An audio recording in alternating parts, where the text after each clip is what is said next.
నమస్కారం వార్తలకు స్వాగతం. ముందుగా ముఖ్యాంశాలు. టీడీపీ లీడర్ ప్రెస్ మీట్, పలు అంశాలపై వివరణ.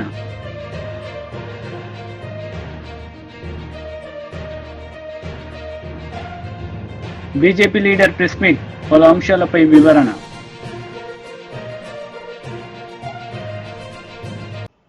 వైఎస్ షర్మిలారెడ్డి ప్రెస్ మీట్ నిర్వహించారు. ఈ సందర్భంగా పలు అంశాలపై ఆమె మాట్లాడారు. 3,000 కోట్లతో ధర స్థిరీకరణ నిధి ఏర్పాటు చేస్తామని చెప్పారు. ఒక్క సంవత్సరం కూడా పక్కన పెట్టలేదు.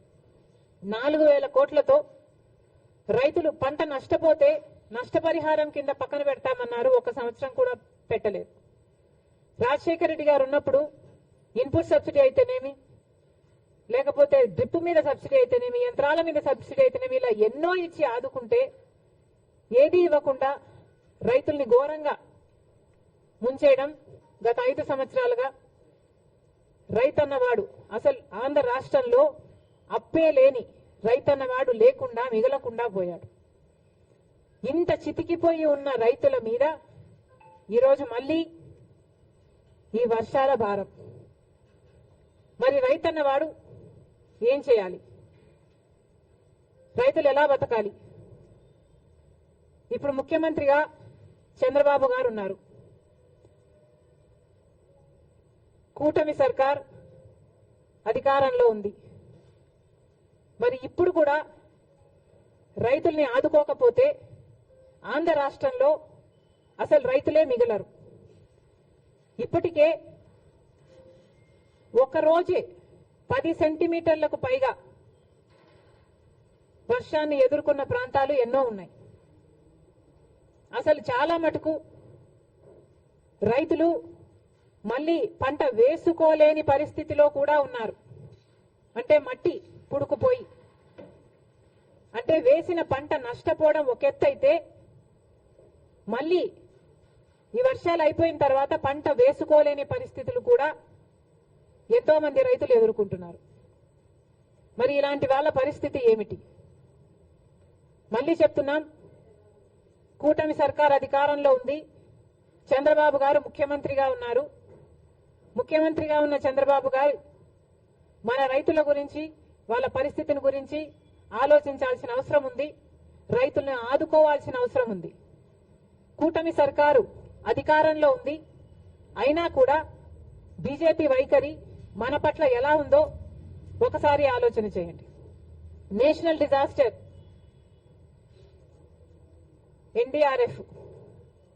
ఎన్డీఆర్ఎఫ్ బలగాలు మన రాష్ట్రాలకి ఎంతమంది వచ్చారు? ఎంతమందిని ఆదుకున్నారు? ఇదే వర్షాలు ఒకవేళ యూపీలోనో గుజరాత్లోనో పడితే అక్కడ ఎంతమంది బలగాలు ఉన్నారు? మన రాష్ట్రం అయితే ఎందుకు ఈ సవతి తల్లి ప్రేమ? ఇంకెన్నాళ్ళు? గత 10 సంవత్సరాలుగా బీజేపీ ప్రభుత్వం కేంద్రంలో అధికారంలో ఉండి కూడా మనకు ఒక్క మేలు కూడా చేయకపోగా ప్రతి విషయంలోనూ మోసం చేసుకుంటూనే వచ్చింది.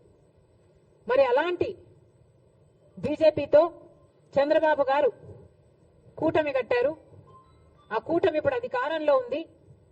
మరి ఇప్పుడైనా మన రైతుల్ని ఆదుకోకపోతే మన రైతులు నిజంగానే చితికిపోతారు.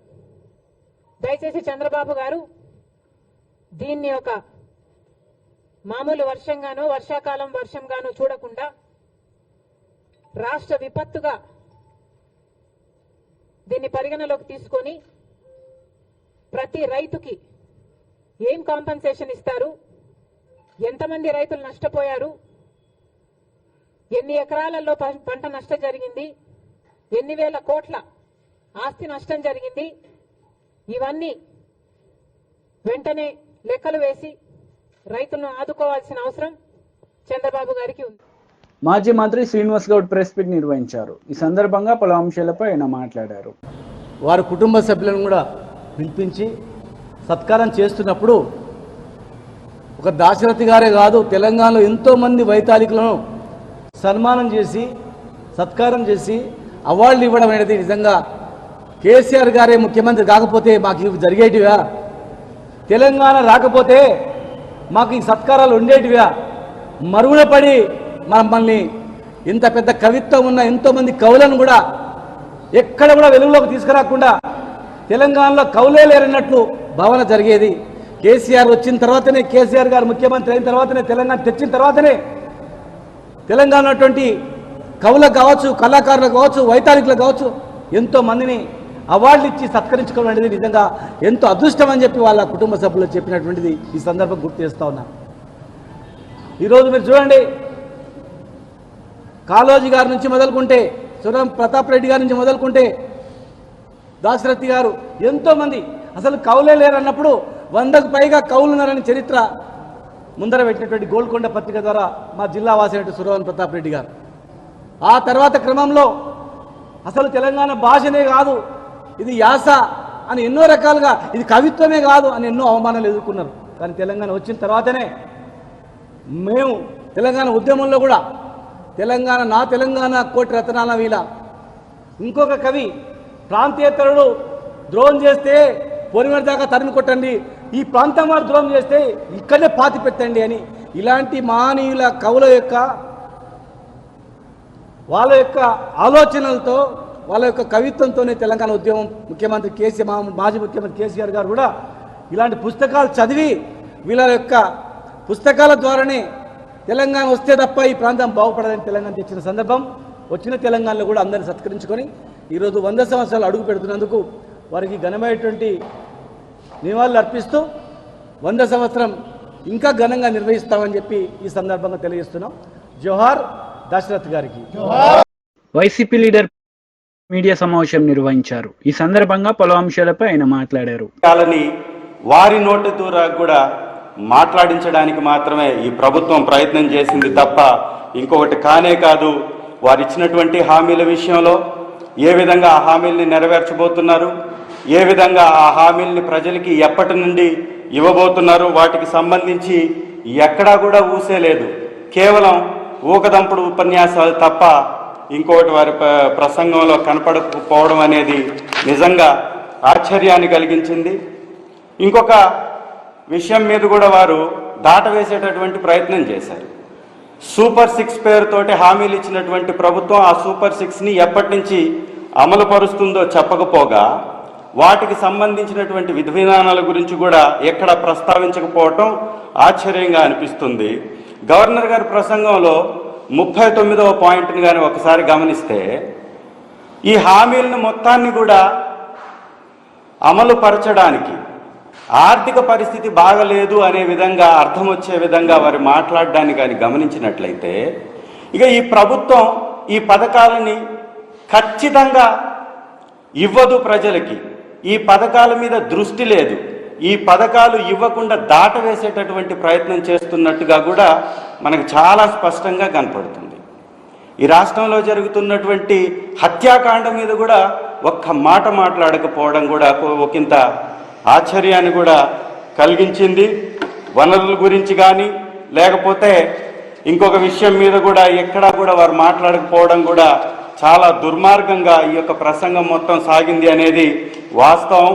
ఈ రాష్ట్రంలో వైఎస్ఆర్ కాంగ్రెస్ పార్టీ తీసుకొచ్చినటువంటి అనేక గొప్ప పథకాలని ఎలక్షన్ సమయంలో ఈ ప్రభుత్వం అడ్డుకుంది. దానికి సంబంధించి కూడా ఎక్కడా కూడా ఆ పథకాలను ఇచ్చేటటువంటి ప్రయత్నం చేయలేదు. 2014 నుంచి 19 వరకు చంద్రబాబు నాయుడు గారు దిగిపోతున్నటువంటి కాలంలో వారు దిగిపోయినప్పుడు రాష్ట్రంలో కేవలం 100 కోట్ల బడ్జెటే ఉంటే ఈరోజు మా ప్రభుత్వం దిగిపోయే కాలానికి దాదాపు 7,000 కోట్లు ఈ యొక్క ఖాతాలో ఉంది, ప్రభుత్వ ఖజానాలో ఉంది. అంటే ఇవ్వాల్సినటువంటి పథకాలకు కావాల్సినటువంటి డబ్బు ఆల్రెడీ ఉంది. అయినా కూడా ప్రభుత్వం 9,000 కోట్లు ఆర్బీఐ దగ్గర నుంచి అప్పులు తీసుకొచ్చింది. దాదాపు ఈ ధాన్యం కొనుగోలు కోసం 3,200 కోట్లు అప్పు చేయడానికి మళ్ళీ క్యాబినెట్ పర్మిషన్ ఇచ్చింది. మరొక 2,000 కోట్ల రూపాయలకు సంబంధించి కూడా క్యాబినెట్ పర్మిషన్ ఇచ్చింది. అంటే దాదాపు 14,200 కోట్లు అప్పు చేయడానికి మాత్రం ఈ ప్రభుత్వానికి ఈ 30 రోజుల సమయంలో వారికి దాని మీద ఉన్నటువంటి శ్రద్ధ, దానికోసం వారు ప్రయత్నం చేయడం కానీ వారు దాన్ని సాధించటానికి వారు చేసినటువంటి చర్యలు కానీ ఈ రాష్ట్రంలో నెలకొన్నటువంటి హత్యాకాండని ఆపడానికి మాత్రం ప్రయత్నం చేయలేదు. అప్పుల ఆంధ్రాగా ఈ రాష్ట్రాన్ని మార్చివేశారు అని గత మా ప్రభుత్వాన్ని నిందించినటువంటి గవర్నర్ గారు ఈ కేవలం 30 రోజుల కాలంలో 14,200 కోట్ల రూపాయల అప్పు ఎందుకు చేశారు అనేది మాట్లాడకపోవడం కూడా ఇది ఒక దుర్మార్గం. అంటే ఒక రోజుకి దాదాపు 450 కోట్ల పైచిలుకు అప్పు చేసినటువంటి ప్రభుత్వాన్ని కనీసం దాని గురించి ప్రస్తావించకపోవటం కూడా గవర్నర్ గారి ప్రసంగంలో మనం గమనించవచ్చు. అంటే చంద్రబాబు నాయుడు గారు అధికారంలోకి వచ్చారు కాబట్టి చంద్రబాబు నాయుడు గారు ఏది రాసిస్తే అది చదివినట్టుగానే ఉంది తప్ప ఈ రాష్ట్రం కోసం, రాష్ట్ర ప్రజల కోసం వారి ప్రసంగంలో ఏ కొంచెం కూడా మంచి జరిగేటటువంటి ఆలోచన కనపడలేదనేది కూడా వాస్తవం. ధ్వంసం చేశారు అని కూడా వారు మాట్లాడారు. 2019 నుంచి 24 వరకు ఈ రాష్ట్ర ఖజానాకి ఏదో అన్యాయం జరిగినట్టుగా వారు మాట్లాడారు. సార్ గవర్నర్ గారు, మీరు దాదాపుగా 2019, 2004 మధ్య సంవత్సరంలో చంద్రబాబు నాయుడు గారి పరిపాలనలో 54 ప్రభుత్వ రంగ సంస్థలు ప్రైవేటీకరించబడ్డాయి. 22 సంస్థల్ని ఉనికిలో లేకుండా చేశారు. ఈ రాష్ట్రంలో అనేక సంస్థల్ని ప్రైవేట్ పరం చేశారు. ఎన్నో విధాల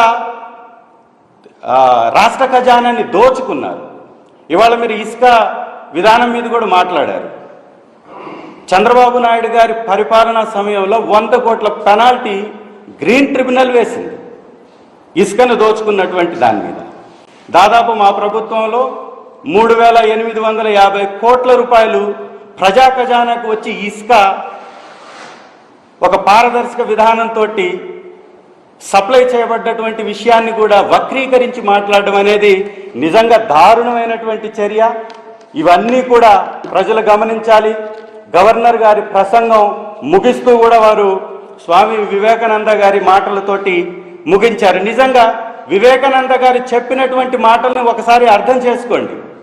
గవర్నర్ గారు వారు చెప్పినటువంటి మాటలు మీరు ఉదాహరించారు తప్ప అమలు పరచలేదు, ఆచరించలేదు.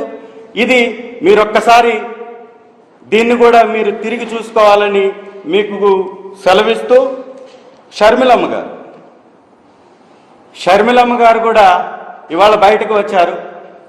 చంద్రబాబు నాయుడు గారికి ఎప్పుడు ఆపదుంటే చంద్రబాబు నాయుడు గారి కోసం షర్మిలమ్మ గారు కూడా బయటకు రావడం సర్వసాధారణంగా మారిపోయినటువంటి పరిస్థితులు ఈ రాష్ట్రంలో ఉన్నాయి.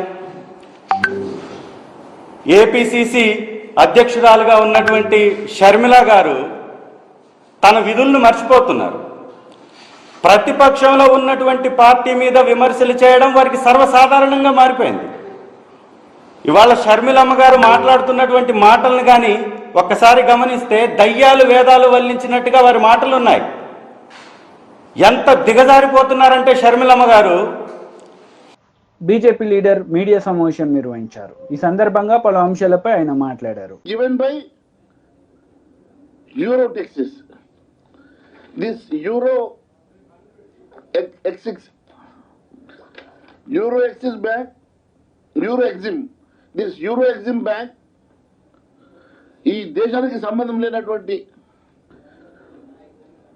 ఒక సెంట్ లూసియా అనే దేశంలో చిన్న దీవులో ఉన్నటువంటి బ్యాంకు, దాని వర్త్ 8 కోట్లు అయితే కొన్ని 100 కోట్లు 1000 కోట్లకు సంబంధించినటువంటి భారతదేశానికి సంబంధించినటువంటి బ్యాంక్ గ్యారంటీ ఏ రకంగా ఇస్తుంది? ఆయన ఆర్బీఐ గైడ్లైన్స్ చెప్తా ఉన్నాయి. ఒక బ్యాంక్ గ్యారంటీ ఇవ్వాలంటే నేషనలైజ్ బ్యాంక్ మాత్రమే ఇవ్వాలా, లేదా షెడ్యూల్డ్ బ్యాంక్ మాత్రమే ఇవ్వాలా? ఒక నేషనలైజ్ బ్యాంకు, ఒక షెడ్యూల్డ్ బ్యాంకు ఇచ్చేటువంటి బ్యాంక్ గ్యారంటీ మాత్రమే చెల్లుతుంది. అటువంటిప్పుడు ఇది నేషనలైజ్ బ్యాంకు, షెడ్యూల్డ్ బ్యాంక్కి సంబంధం లేకుండా ఒక ఫైనాన్స్ కంపెనీ, రిజిస్టర్ కాని ఫైనాన్స్ కంపెనీ, ఆర్బీఐ రికగ్నైజ్ చేయనటువంటి ఫైనాన్స్ కంపెనీ ఇచ్చేటువంటి 1000 కోట్ల రూపాయల బ్యాంక్ గ్యారంటీని ఏ రకంగా మీరు ఆథరైజ్ చేస్తా ఉన్నారు? మరి దీన్ని గౌరవ మంత్రి, రెవెన్యూ మంత్రి వర్యులు, వారి కంపెనీకి సంబంధించినటువంటి రాఘవ కన్స్ట్రక్షన్ వాళ్ళు ఈ బ్యాంక్ గ్యారంటీని ఏ రకంగా ఉపయోగిస్తారు? గౌరవ పొంగురెడ్డి శ్రీనివాసరెడ్డి గారు వారి కంపెనీకి సంబంధించినటువంటి ఎన్నో అంశాలు నా దగ్గర ఉన్నాయి. నేను కేవలం ఈరోజు ఒక్కటే అంశం మాట్లాడుతూ ఉన్నాను. ఇక అలాంటి అంశాలు వారు ఏ రకంగా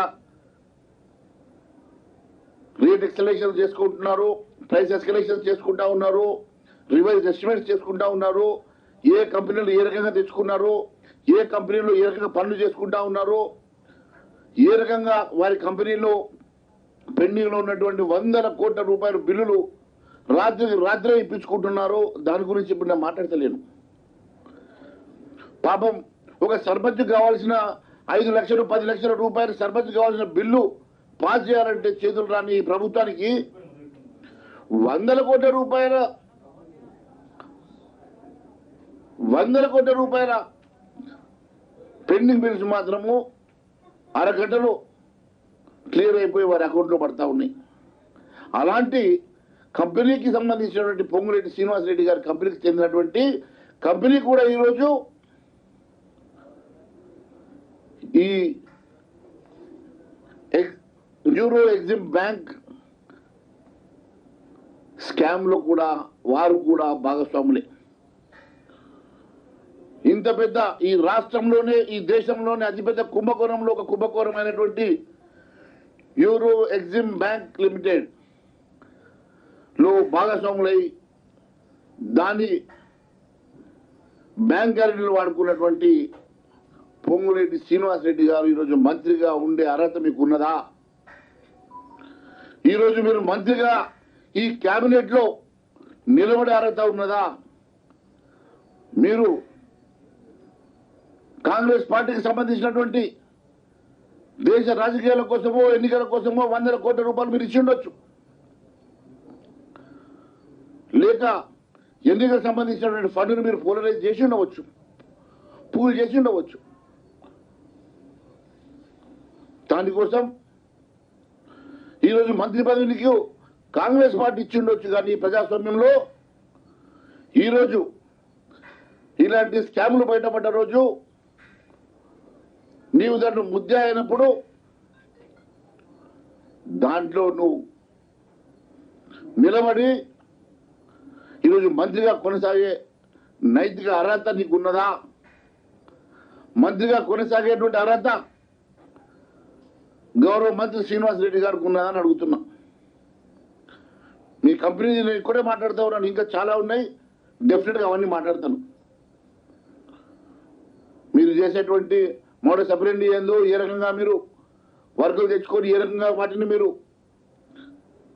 డిపిఆర్ తయారు చేసుకొని ఎగ్జలరేట్ చేసుకుంటా ఉన్నారో, ఏ రకంగా 100 కోట్ల రూపాయలు ఈరోజు మిగిలిన చిన్న చితక సర్పంచుల బిల్లులు ఆపి 100 కోట్ల రూపాయలు మీరు ఏ రకంగా రాత్రికి రాత్రి బిల్లులు చేసుకుంటా ఉన్నారో వాటి గురించి తర్వాత మాట్లాడదాం. కానీ ఈరోజు ఏ ఆర్బీఐ గైడ్లైన్స్కి వ్యతిరేకంగా మీ కంపెనీ ఈరోజు ఒక ఫ్రాడ్యులెంట్ ఫేక్ బ్యాంక్ గ్యారంటీ ద్వారా రాష్ట్ర కేంద్ర ప్రభుత్వాలను మీరు మోసం చేసి ఈరోజు కేంద్ర రాష్ట్ర కేబినెట్ లో మీరు కొనసాగే నైతిక అర్హత మీకు ఉన్నదా అని చెప్పి మాత్రమే అడుగుతున్నాం. ఈరోజు ఈ బ్యాంక్ సంగతి నేను చాలా మీకు ఇంకో 2 అంశాలు మీకు చెప్తాను.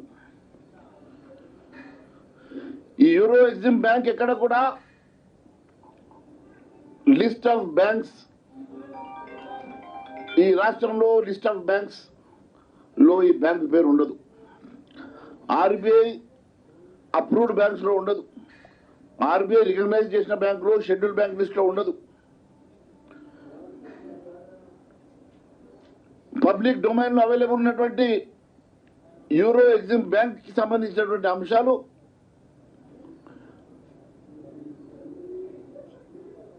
ఖండాంతరాలు దాటి ఎక్కడో మారుమూల దీవులో ఉన్నటువంటి ఒక దేశానికి సంబంధించిన ఫైనాన్స్ కంపెనీ, అది ఎక్కడ కూడా ఫెడరల్ లాకి కూడా సంబంధం లేనటువంటి ఒక కంపెనీ ఇచ్చేటువంటి మరి లెటరు ఏ రకంగా కూడా ఈ భారతదేశ చట్టాలకు ఆర్బీఐ గైడ్లైన్స్ కు సంబంధం లేనప్పటికీ కూడా ఏ రకంగా ఈ ఫేక్ డాక్యుమెంట్స్ కి ఎస్బీఐ లెటర్ మీద వారికి ఏ అధికారం ఉండదని చెప్పి ఎస్బీఐ లెటర్ మీద వాటిని రికమెండ్ చేస్తున్నారు మాకు తెలియదు. కానీ ఎస్బీఐ లెటర్ మీద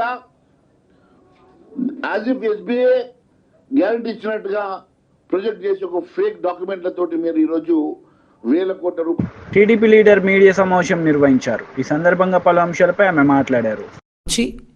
కార్యకర్తల కష్టకాలు తెలుసుకుంటారు.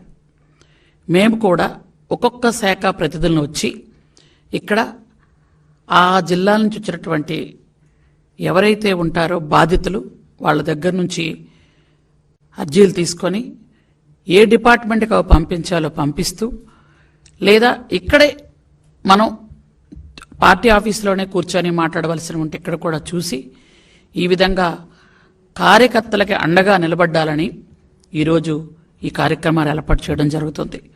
ముఖ్యంగా గౌరవ చంద్రబాబు నాయుడు గారు ముఖ్యమంత్రిగా అయిన తర్వాత పార్టీ కార్యాలయంకి వస్తున్నారు. వచ్చి ఇంత బిజీ టైంలో కూడా పార్టీ ఆఫీస్కి వచ్చి పార్టీ ఆఫీసులో కార్యకర్తలు పలకరిస్తున్నారు అంటే ఆయన ఉన్నటువంటి ముందు చూపుకి, ఆయనకు ఉన్నటువంటి కార్యదక్షతకి నిజంగా మనం ఎన్ని జన్మలెత్తినా ఆయన రుణం తీర్చుకోవాలి. నిజంగా మనం అందరం కూడా కార్యకర్తలు అందరం ఈరోజు కార్యకర్తగా మన అందరం కూడా ఈరోజు ఒక ఎమ్మెల్యే అయినా, ఎంపీ అయినా, మంత్రి అయినా, ఎవరైనా మనందరం కార్యకర్తలమే. కార్యకర్తగా కార్యకర్తల యొక్క కష్టకాలు మనం తెలుసుకోవాలి. ఈరోజు ఉదయం నుంచి మేడం ప్రతిభా భారతి గారు ఉదయం నుంచి గ్రీవెన్స్ చూశారు. నేను అసెంబ్లీలో ఉండడం వల్ల కొంచెం లేట్ వచ్చాను. గ్రీవెన్స్లో చూసినవన్నీ కూడా గత 5 సంవత్సరాలు పడిన బాధలు. మా రేషన్ కార్డు తీశారు, మా ఉద్యోగం తీసేశారు, నాకు ఉద్యోగం సస్పెండ్ చేశారు, లేదా మాకు ఇల్లు ఇవ్వలేదు, మా పొలం లాక్కున్నారు, ఇలా మమ్మల్ని కొట్టారు, లేదా మా బంధువుల్లో చంపారు. ఇవి తప్ప ఇంకోటి మనం వినలేకపోతున్నాం. అంత దారుణమైనటువంటి సంఘటనలు గత 5 సంవత్సరాలు జరిగాయి. గత 5 సంవత్సరాలు ప్రజాస్వామ్యాన్ని పూర్తిగా కూనీ చేసి అంబేద్కర్ గారి రాజ్యాంగాన్ని తొంగలో తొక్కి రాజారెడ్డి రాజ్యాంగాన్ని అమలు చేసుకుంటూ వెళ్ళినటువంటి నాయకులు ఈరోజు సిగ్గు లేకుండా ప్రజాస్వామ్యం బాగలేదని, ప్రజాస్వామ్యం ఇబ్బంది పడుతుందని మాట్లాడడం, గవర్నర్ దగ్గరికి వెళ్ళి లెటర్లు ఇవ్వడం, రాష్ట్రపతి పరిపాలన పెట్టాలనడం చూసుకుంటే నవ్వు రావట్లే మీకు అందరికీ? నాకైతే ఎంత హాస్యాస్పదంగా ఉందంటే దెయ్యాలొచ్చి వేదాలు చెప్తున్నట్టుంది. గులువెంద గింజ కింద నలుపు. వార్తలు ముగించే ముందు ముఖ్యాంశాలు మరోసారి. టీడీపీ లీడర్ ప్రెస్ మీట్, పలు అంశాలపై వివరణ.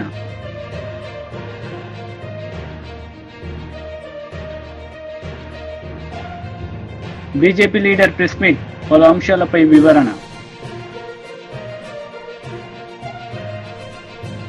ఈ వార్తలు ఇంతటితో సమాప్తం. తిరిగి ప్రసారమయ్యే వార్తలు మళ్ళీ కలుద్దాం. అంతవరకు సెలవు. నమస్తే.